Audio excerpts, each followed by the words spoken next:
روز 2 نوامبر در قصر میلاد اساسگزاری صلح و وحدت ملی پیشوای ملت پرزیدنت جمهوری تاجیکستان محترم امامعلی رحمان با اشتراک معاونان سروزیر جمهوری تاجیکستان، راهبری دستگاه اجرایی پرزیدنت جمهوری تاجیکستان، یاردمچیان پرزیدنت و راهبران یک قطار وزارت و اداره‌های دولتی مشورت کاری دایر کردند. در کاری مشورت مسائل‌ها وابسته به تحلیل وضع اقتصادی و اجتماعی کشور، رعایت قانون‌های عملکننده جمهوری، آمادگی برای زمستان گذرانی و کاهش دادن تاثیر عامل‌های بیرونه با اقتصادیات تاجیکستان مورد بررسی قرار داده شد. پرزیدنت مملکت محترم امامعلی رحمان با حکومت کشور، دستگاه اجرایی پرزیدنت جمهوری تاجیکستان، وزارت و اداره‌های دولتی و مقامات اجرایی حکومت دولتی ولایت‌ها، شهر و ناحیه‌ها جهت در سطح ضروری آماده باشی برای زمستان گذرانی، معرکه زمستان، ذخیره کافی مواد خوراکواری و سوزشواری، تامین مؤسسه‌های اجتماعی و اهالی با برق و گرمی دستور و سفارش‌ها دادند. همچنین دایر بر رعایت قانون جمهوری تاجیکستان درباره تنظیم عنعنه و جشن و مراسم در جمهوری تاجیکستان وابسته به اوضاع جامعه، تغییریابی اقلیم، خشکسالی و کم‌آبی به طور کافی ذخیره کردن و استفاده صرفه‌کارانه مواد خوراکواری و خودداری نمودن اهالی از معرکه‌های سرخرجات سفارش‌های مشخص داده شد. 3 نوامبر باشد در قصر میلاد اساسگزاری صلح و وحدت ملی پیشوای ملت پرزیدنت جمهوری تاجیکستان محترم امامعلی رحمان از 10 سفیر نوی فوق‌العاده و مختار کشورهای خارج اعتمادنامه قبول کردند. پیشوای ملت محترم امامعلی رحمان به همه سفیران به مناسبت آغاز فعالیتشان برای کامیابی آرزو نموده آمادگی حکومت جمهوری تاجیکستان را بهر مساعدت در سمت پیشبرد فعالیت دیپلماتیشان مخصوص تاکید کردند. 3 نوامبر در قصر ملت اساسگزاری صلح و وحدت ملی پیشوای ملت پرزیدنت جمهوری تاجیکستان محترم امامعلی رحمان از 10 سفیر نوی فوق‌العاده و مختار کشورهای خارج اعتمادنامه قبول کردند. ضمن مراسم اعتمادنامه سپاری به پرزیدنت جمهوری تاجیکستان محترم امامعلی رحمان، سفیران فوق‌العاده و مختار جمهوری بلاروس ویکتور دنیسنکو، جمهوری آذربایجان علی میرزمین گوام آغلی اسکاروف، جمهوری ترکیه امره زکین کاراگیال، پادشاهی عربستان سعودی ولید ابن عبدالرحمن الرشیدان، پادشاهی متحده بریتانیا کبیر و ایرلند شمالی تیموتی ایدن مارشال جونز، کنفدراسیای شویتساریا دیوید گریختینگ، جمهوری چخیا واتسلاو یلیک، جمهوری لهستان راداسلاو گروک، جمهوری استونیا توماس تیرس و جمهوری خلقی بنگلادش زهانگیر علام اعتمادنامه ها را با پیام و درود از رهبران کشورهای خویش تقدیم کردند. سرور دولت محترم امامعلی رحمان ضمن سخنرانی همه سفیران را به مناسبت آغاز گردیدن فعالیت دیپلماتیشان در این مسند پرشرف و همزمان سرمسئول در جمهوری تاجیکستان صمیمانه تبریک و تهنیت گفته با اطمینان ابراز داشتند که سفیران با تلاش و فعالیت ثمربخش خود جهت تکان تازه بخشیدن به مناسبت‌های شریکی کشورهای ما در عرصه‌های گوناگون همکاری سهمی ارزنده خواهند گذاشت. پیشوای ملت محترم امامعلی رحمان تاکید داشتند که دوام سالهای صاحب استقلالی تاجیکستان در عرصه بین المللی سیاست متوازن و مسالمت‌آمیز و سنجیده و فراگیر را پیشه کرده در اساس اصول درهای گشاده توانست مقام و منزلت خود را در جامعه جهانی پیدا نماید. در این ضمن تاجیکستان با دایره وسیع کشورهای منطقه‌های مختلف جهان رابطه‌های دوستی و همکاری گوناگون عرصه را هم در سطح دو جانبه و هم در صیغه بسیار جانبه راه‌اندازی نموده رشد می‌بعده آنها را به طور فعال پیش میبرد. پرزیدنت مملکت محترم امامعلی رحمان اید به رشد و تحکیم رابطه‌های دوستی و همکاری گوناگون جنبه سودمند تاجیکستان با جمهوری‌های بلاروس، آذربایجان، ترکیه، پادشاهی عربستان سعودی، پادشاهی متحده بریتانیا کبیر و ایرلند شمالی، کنفدراسیای شویتساریا، جمهوری‌های چخیا، لهستان، استونیا و جمهوری خلقی بنگلادش اندیشه‌رانی کرده اظهار امید نمودند که سفیران فوق‌العاده و مختار نوتعیین شده با اجرای رسالت سرمسئول سعی و تلاش‌های پیگیرانه خود را بهر تطبیق هدف‌های نیک رشد و تحکیم رابطه‌های دوستی و همکاری سودمند دولت‌های خود با تاجیکستان و برای به سطح صفتا نو برآوردن آنها روانه می‌سازند. ضمن سخنرانی سرور دولت محترم امامعلی رحمان اید به افزای جامعه جهانی که بنابر تأثیر روزافزون یک قطار عامل‌های امنیتی و اقتصادی و اجتماعی همانا پیچیده و پرتضاد باقی میماند андешаронӣ карда таъкид намуданд ки мутаассифона сарфи назар аз тадбирҳои дар сатҳҳои гуногун андешидашаванда шиддати хатару таҳдидҳои замони муосир паст нашуда истодааст. буҳрони амиқи сиёсиву низомӣ ва иқтисодиву иҷтимоӣ дар Афғонистон ки мояи нигаронии ҷомеаи ҷаҳонӣ аст, боиси ташаннуҷи авзо дар минтақаи мо гардидааст. таъкид гардид ки Тоҷикистон омода аст имкониятҳои васеъи логистикии худро барои расонидани кӯмаки байналмилалӣ ба ин ҳамсояи наздики худ пешниҳод намояд. зимни суханронии худ пешвои миллат ба чораҳои аз ҷониби Тоҷикистон ҷиҳати мубориза алайҳи терроризму ифротгароӣ, қочоқи маводи мухаддир ва дигар зуҳуроти ҷинояткории муташаккили фаромиллӣ андешидашаванда ёдовар шуданд. дар маросими эътимодномасупорӣ сарвари давлат муҳтарам Эмомалӣ Раҳмон ҳамчунин оид ба оқибатҳои манфии ҳамагирии COVID-19, таъсири буҳрони шадиди молиявиву иқтисодии ҷаҳонӣ ба кишварҳо, мавзӯи доғи рӯз тағйирёбии иқлим ва рафъи оқибатҳои он, истифодаи энергияи сабз, истифодаи самараноки захираҳои гидроэнергетикӣ, ташаббусҳои ҷаҳонии Тоҷикистон дар бораи ҳифзи пиряхҳо ва дигар масъалаҳои глобалӣ андешаронӣ карданд. дар фарҷом пешвои миллат муҳтарам Эмомалӣ Раҳмон бори дигар ба ҳамаи сафирон ба муносибати оғози фаъолияташон барори комёбӣ орзу намуда, омодагии ҳукумати ҷумҳурии Тоҷикистонро баҳри мусоидат дар самти пешбурди фаъолияти дипломатияшон махсус таъкид карданд.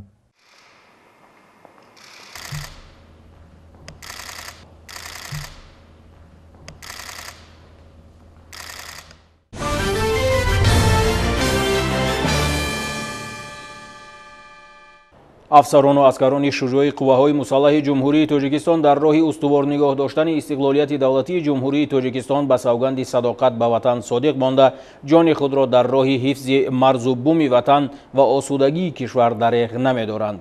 дар пайравӣ ба афсарону родмардони ҷоннисори ватан, як гурӯҳ наваскарони қисмҳои низомии ҳудуди вилояти Хатлон ба хотири ҳимояи марзу буми ватан дар фазои идона савганди ҳарбӣ ёд намуданд. ҳамкорони мо аз ҷараёни маросими савгандиёткунии наваскарон аз шаҳри Бохтар гузориш медиҳанд.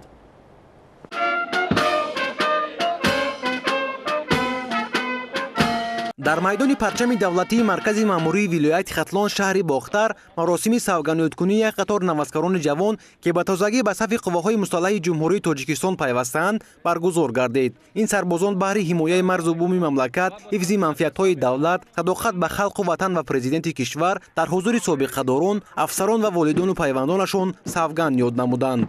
савганд ёд мекунам ва бо тантана қасам мехӯрам қонуни асосӣ ва қонунҳои ҷумҳурии Тоҷикистонро қатъи риоя менамоям. оинномаҳои ҳарбии амрҳои фармондеҳону сардоронро бе чуну чаро иҷро мекунам. сарбози бо шараф, бо интизом, далер ва ҳушёр бошам.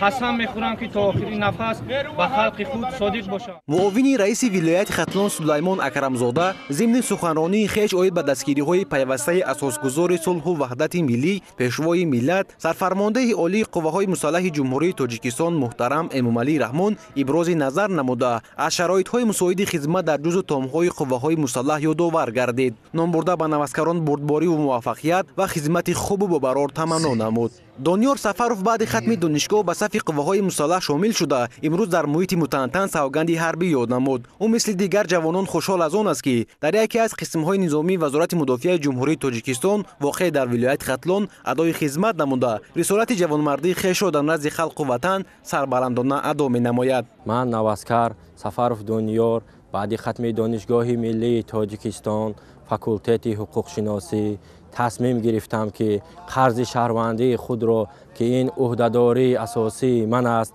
اجرا نمایم.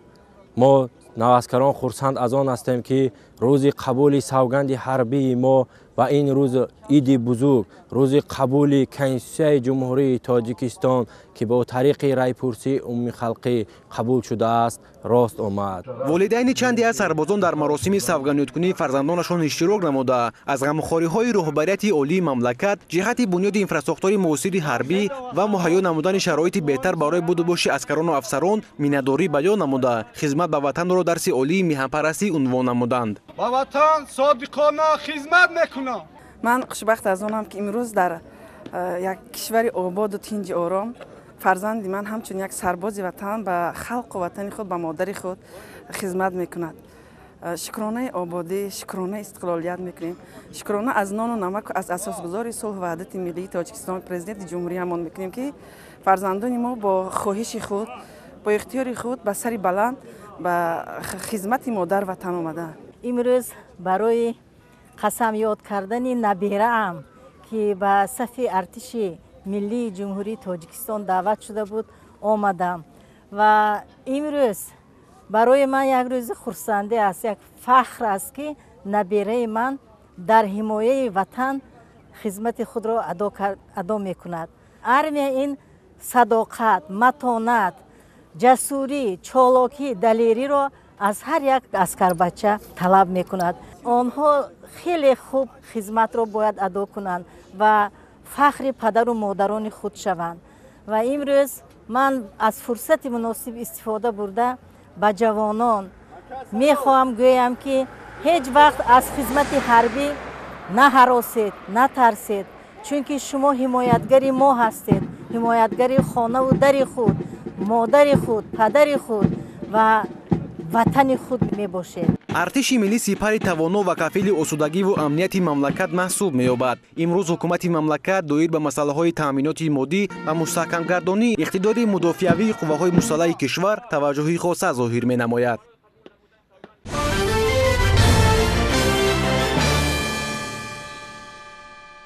در دایره هدف چهارم استراتژی صنعتی کنونی با صورت مملکت اقتدارهای نوی استحصالی روی کار آمده کارگاه و کارخانه‌های موجوده صنعتی در اکثر شهر و ناحیه‌ها برقرار کرده می‌شوند. چون این حالت در ناحیه رشت نیز به مشاهده می‌رسد که آن وسیله مهمی با جای کاری دائمی تامین کردن شهروندان محسوب می‌یابد. در همین خصوص همکاران ما اطلاعی بیشتر دارند.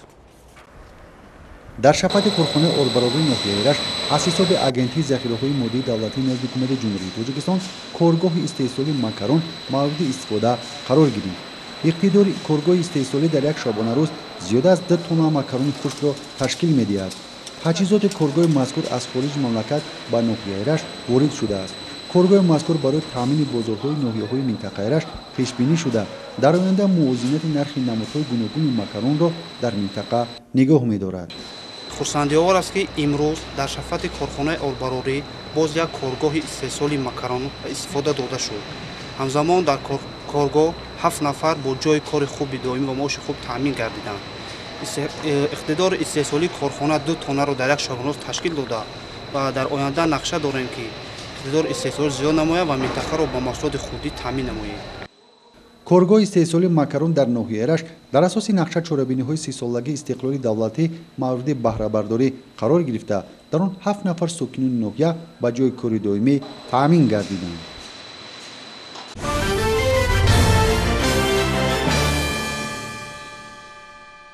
در مملکت جمع‌آوری پخته ادامه دارد. در برابر شروع موسم حاصلخونداری کارخانه‌های کارکرد پخته هم به فعالیت آغاز می‌کنند و تا قدری توانشان اشیای خام ذخیره می‌نمایند. در شهر و ناحیه‌های ولایت سوغ نیز عین حال معرکه جمع‌آوری و ذخیره‌کنی پخته ادامه دارد. با اطلاع همکاران ما به راه ماندن همکاری‌های متقابلا سودمند خواجگیداران و مالکان کارخانه‌های پخته تازه‌کنی باعث به نظام درآمدن روند استحصال و کارکرد این اشیای پرقیمتی صنعتی گردیده است. کارکرد پخته در کارگاه پخته تازه‌کنی جمعیت دارای محصولات محدود مظفر و کمپانی ناحیه مسجد متشکرانه ادامه دارد. تا امروز زیاد از 4000 تن حاصل پخته به کارگاه وارد شده است. در برابر دیگر کارخانه‌های کارکرد پخته امسال جامعه مهنتی جمعیت دارای محصولات محدود مظفر و کمپانی با خواجگی دهقانی همکاری را خوب به راه مانده در دوره پرورش و نگاهبینی پخته آنها را از جهت مالیوی دستگیری کرده است. بنا به اطلاع سروری کارگاه مذکور در این موسم نقشه دارند تا 6000 تن پخته خواجگیداران را قبول و سری وقت با صفت کارکرد نمایند. کارخانه موسم سال نهمش است که فعالیت دارد. سمت کاری کارخانه اساساً قبول پخته خام و کارکردی آن تا نخی پخته چگیت می باشد. تا به این روز کارخانه زیاده باز 280 خواجگاه دهقانی شرطنامه همکاری دارد. در دوام سال که کارخانه اساساً با خواجگاه دهقانی از جهت تامینات مالیوی مبلغ نوریهای مینرالی سوزشواری تامین میکنیم. بنابراین از سمت دیگر خوشگوی دهقانی به این روزه به کارخانه ما زیاده از 4090 تانه پخته وارد کردن. من خیلی که از شما دیدید پخته در کارخانه زیاده از 2500 تانش الکی کار کرد شد. ماندگی 1500 تانی دیگر در رفتی کارکر شده ایستاده است. کارخانه در داخل کارخانه نزدیک 50 کس فعالیت کاری دارند. در ناحیه ظفرآباد نیز جمع‌آوری پخته متشکلانه ادامه دارد. خواجگیداران عزم دارند که با کمک حشرچیان حاصل رسیده را تا کورک آخرین جمع آورند. در کارخانه‌های قبول و کارکردی پخته باشد کاربری با مرام ادامه دارد. از 11 کارگاهی در ناحیه مذکور وجود داشته 10 تای آن فعالیت برده جریان کارکرد تحت نظارت مسئولین قرار دارد. با جمعیت دارای مسئولیتش محدود تورجان ناحیه ظفرآباد تا امروز بیش از 3000 تانه پخته وارد گردیده قبول پخت خواجگیداران ادامه دارد. کارگاه مذکور از سال 2017 اینجانب فعالیت میبرد و در نتیجه خوب به راه ماندن کار نشان دهنده استحصال کارکردی پخته بالا رفته ایستاده است. تا همین روز زیاده از 3300 تن پخته خام قبول کرده هستیم که همه روزه زیاده از 50-60 تن چند روزی اخیر است که پخته وارد شده ایستاده است و نیت داریم تا آخر موسم زیاده از 2000 تا 2500 امکانیت باشد اگر پخته خام قبول میکنیم. در جلسه فعالان از جانب رئیس ولایت سوخت تاکید گردید که با استفاده از هر یک روز آفتابی باید حاصل پخته جمع‌آوری و کارکرد نهایی نخ پخته در داخل هرچی بیشتر به راه مانده شود.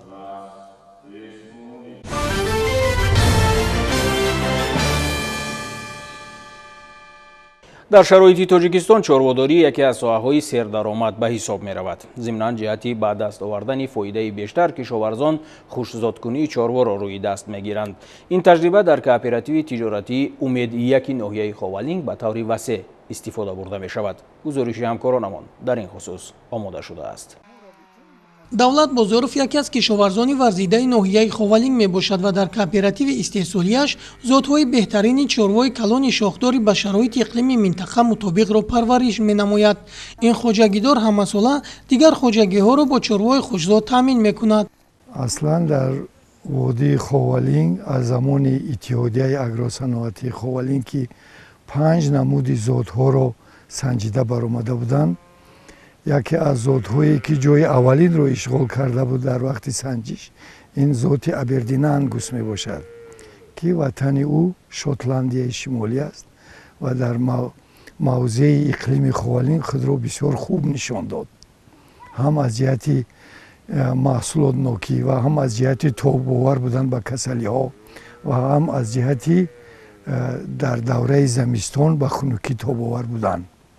ҷои дуюмро зоти сарсафеди қазоқӣ ё ин ки герефорд мегӯянд дар хоҷагии мо бошад. саршумори мо ҳам иборат аз зотҳои абердина ангуст ва барои шир истеҳсол кардан зоти гоҳҳои сиёҳала аст. иқлими ноҳияи ховалинг сарду зимистонаш тӯлонӣ аст. аз ин рӯ чорвопарварон ҳамасола аз нақша зиёд хӯроки чорво захира менамоянд. ҳоло нархи хӯроки консентратӣ аз ҷумла кунҷораю сабус боло рафтааст ва хоҷагидорон барои чорвояшон бештар сенаж мехобонанду алафҳои табиӣ захира мекунанд.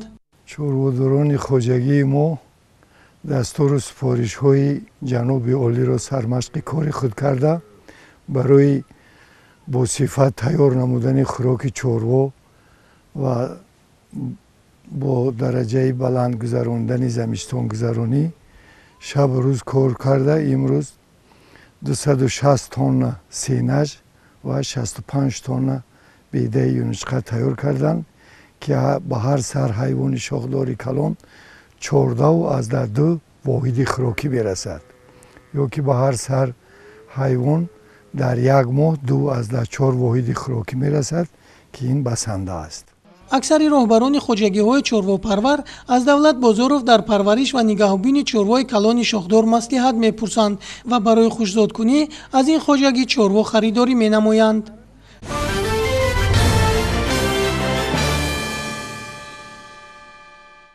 инкишофи соҳаи фарҳанг ҳамеша дар мадди назари роҳбарияти давлату ҳукумат қарор дорад. Аммо бо вуҷуди дастгириҳои пайвастаи ҳукумати ҷумҳурӣ дар баъзе аз шаҳру навоҳии вилояти хатлон шароити фаъолияти кормандони ин соҳа ба таври зарурӣ ба роҳ монда нашудааст. ин ҳам дар ҳолест ки корҳои сохтмон ва таъмиру азнавсозӣ дар тамоми гӯшаву канории ҷумҳурӣ ба истиқболи сисолагии истиқлолияти давлатӣ бо суръат идома доранд, вале дар рӯйхати нақшачорабиниҳо бунёду таҷдиди бинову иншооти фарҳангӣ хеле кам аст. ҳамкорони мо дар ин бора аз ноҳияи Хуросон гузориш таҳия намуданд. таваҷҷӯҳ кунед.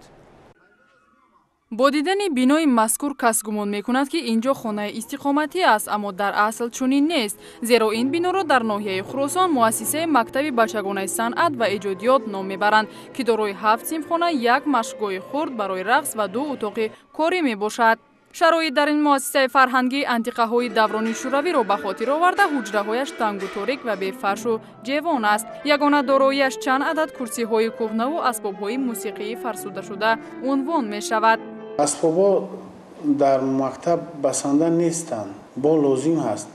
не ки ҳозир асбобҳое ки хонандаҳои мо доранд асбобҳои худшон аст. дар толоре ки мо тамрин мекунем шароитҳо муҳайё нест ва мо наметавонем ки бемушкилӣ тамрини худро ба поён расонем.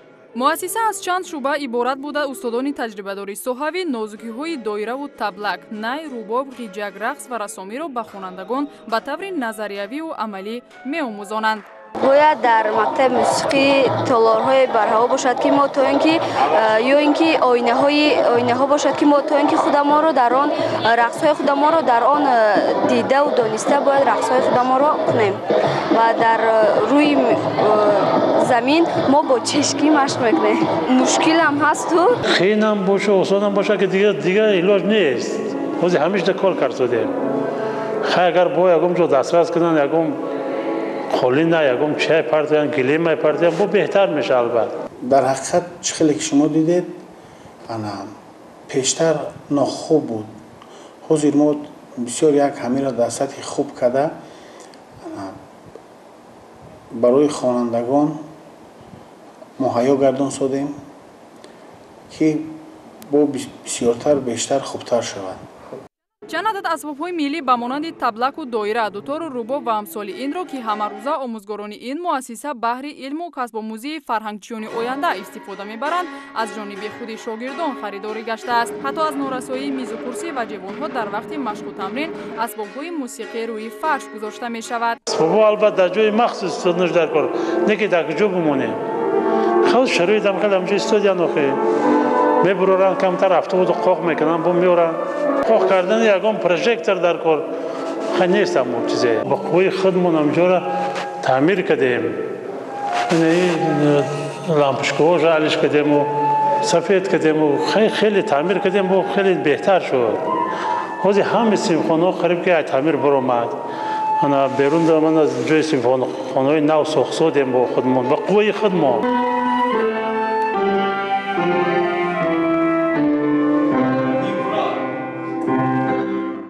модоме ки вазъ дар мактаби бачагонаи санъат ва эҷодиёти ноҳия чунин аст, пас чӣ гуна метавон шогирдонро барои иштирок дар озмуни Тоҷикистон ватани азизи ман омода намуд? ба иттилои масъулини соҳа ҳанӯз моҳи ноябри соли 2020 зимни пешниҳоди ахборот ба унвони раиси ноҳия оид ба норасоии мизу курсӣ ва асбобҳои миллии мусиқӣ арз намуда буданд, аммо то кунун ин масъала ҳал ношуда боқӣ мондааст.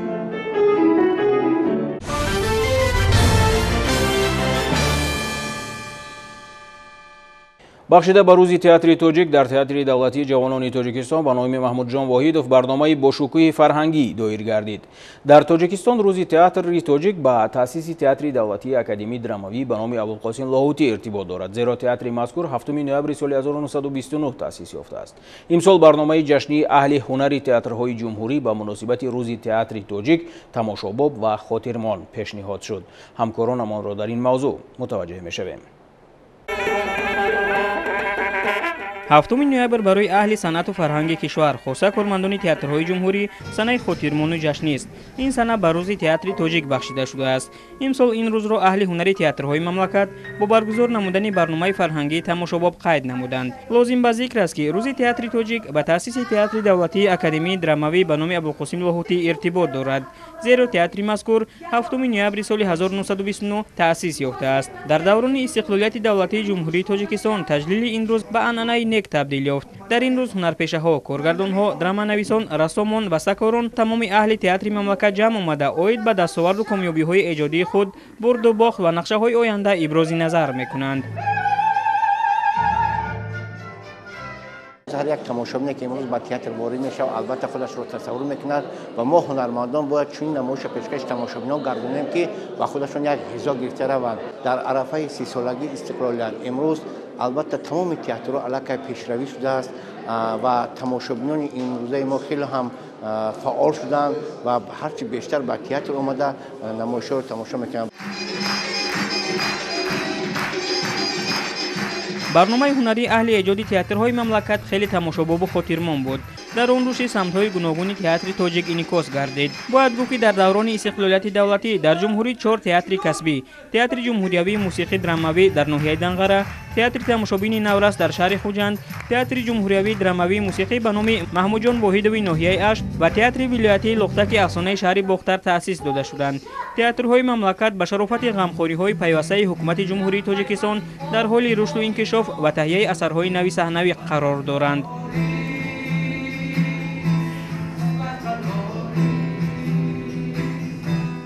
میگویند تئاتر آینه زندگی است. در تئاتر در نمایشنامه‌ها بهترین هنرمندان کسبی تئاتر فعالیت میکنند و برای آنها موفقیت برای کار خواهانیم و تمام مخلصان مرحمت کنند و تئاترهای ما نمایشنامه‌های ما برای اونهاست. ما تمام کوشش و تلاش و زحمت ما برای همه مخلصان صنعت تئاتر است.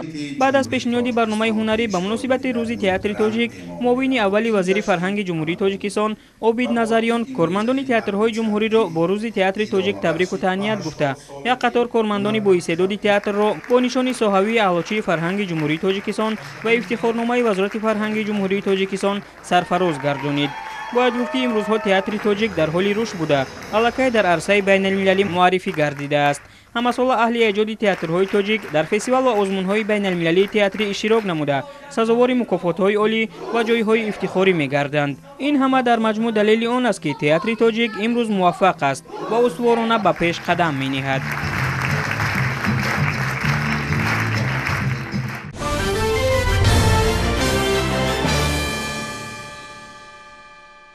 بینندگان عزیز، با پیشنهاد این مطلب